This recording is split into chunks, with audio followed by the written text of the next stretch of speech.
দেশের বিভিন্ন জেলায় পুরোদমে কাজে ফিরেছেন পুলিশ সদস্যরা।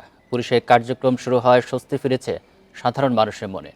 থানাগুলোর নিরাপত্তায় পুলিশকে সহযোগিতা করছে সেনাবাহিনী। প্রিয় নম্বর সেট করে বিকাশে সেন্ড মানি করুন ফ্রি।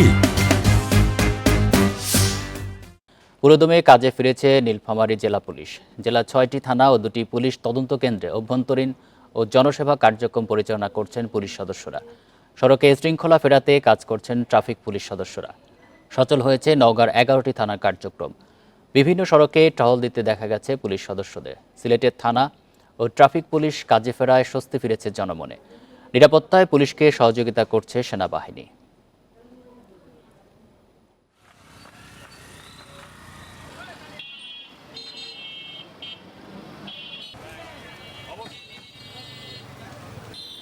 শৃঙ্খলা রক্ষা বাহিনীর কর্মতৎপরতা নিয়ে জানাতে রাজধানীর মিন্টো রোডে ঢাকা মেট্রোপলিটন পুলিশের সদর দপ্তর থেকে যোগ দিচ্ছেন সহকর্মী খালেদ রায়হান। রায়হান, ডিএমপি প্রায় সবগুলো থানার কার্যক্রম শুরু হয়েছে। এখন সদর দপ্তরের কি পরিকল্পনা চলছে জানাবেন?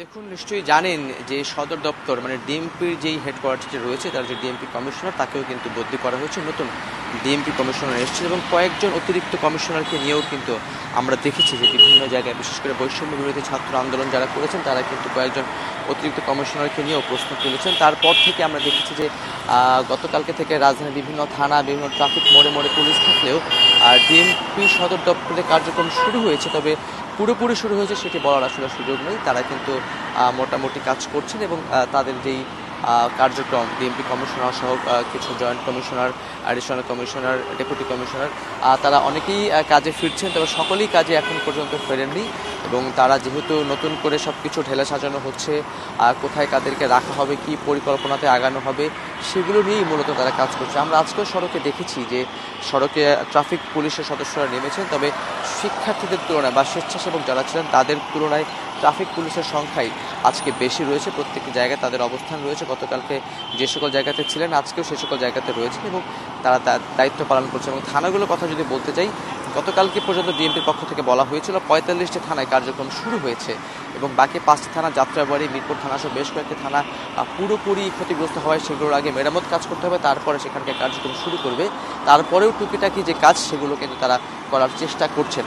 এবং সদর দপ্তরে আমরা যেটা দেখেছি যে আগের যেই কর্মচাঞ্চল্য, সেটি একেবারে এখনও পুরোপুরি শুরু হয়নি। তবে তারা কিন্তু আসছেন, তারা অফিস করছেন, তারা চেষ্টা করছেন সমন্বয় করার জন্য। কারণ যেহেতু থানার কার্যক্রমগুলো পরিচালনা করতে হবে, যেগুলো বিভাগগুলো রয়েছে সেগুলো কার্যক্রম পরিচালনা করতে হবে। তাই কী পরিকল্পনাতে আগামী আইন শৃঙ্খলা পরিস্থিতি, যেহেতু মাঝখানে কয়েকদিন ডাকাত সহ বেশ কিছু আতঙ্ক তৈরি হয়েছিল, সে আতঙ্কগুলো কীভাবে কাটবে, কীভাবে তারা কাজ করবেন, সেগুলো নিয়ে এখন কিন্তু পরিকল্পনা হচ্ছে। এবং একই সঙ্গে যে দফায় দফায় বিভিন্ন ঊর্ধ্বতন কর্মকর্তাদের সঙ্গে বৈঠক, সেগুলো হচ্ছে। বলা যায় যে ডিএমপি সদর দপ্তরও অনেকটাই কাজে ফিরেছে। তাদের ঊর্ধ্বতন কর্মকর্তা যারা অনেকে না আসলেও কেউ কেউ কিন্তু আসছেন, তাদেরকে নিয়ে কমিশনার সহ যারা ঊর্ধ্বতন কর্মকর্তা রয়েছেন তারা বৈঠক করছেন কীভাবে সামনের দিনগুলোর চ্যালেঞ্জ মোকাবেলা করা যায়, কীভাবে তারা কাজ করবেন, থানাগুলোকে পুনর্গঠিত করে পুনরায় কীভাবে আসলে জনগণের আস্থা হিসেবে দায়িত্ব পালন করবেন, সেটি নিয়ে তারা কাজ করছেন।